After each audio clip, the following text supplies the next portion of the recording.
নমস্কার সবাইকে। সবাই কেমন আছেন? ভালো আছেন? এই তো আজকে রান্না করতেছি ডিম পরোটা। বাড়ির স্বাস্থ্যকর রান্না আর কি।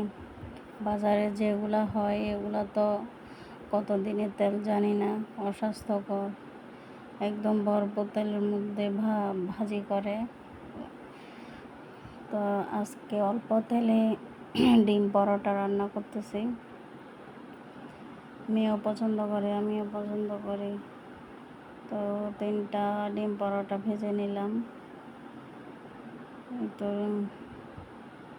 অল্প অল্প করে ডিম দিয়ে দিচ্ছি। রুটি আগে একটু সেঁকে নিলাম আর কি, যাতে সিদ্ধ হয়ে যায়। তারপরে ডিমগুলা ওটার ভিতরে সবগুলো মেখে দিয়ে ভালো করে চারপাশে একটু করে বটে দিব। তারপর একটু করে তেল দেব, যে বেশি না, অল্প।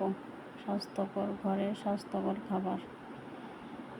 মেয়েকে বাইরে থেকে খাবার খাওয়াই না, ঘরে খাওয়াই যা পারি। তো সেজন্য বলতেছি যে আজকে একটু ডিম পরোটা ভেজে দিই। এতে একটা হয়ে গেছে। সবগুলো এরকমভাবে ভেজে নিব।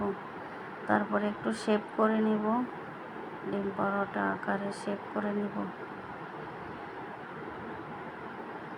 আমি শেপটা খুন্তি দিয়ে করতেছি, আপনারা যার যার ভালো মতন করে করবেন আর কি। তো আরেকটা করে নিলাম, হয়ে গেছে।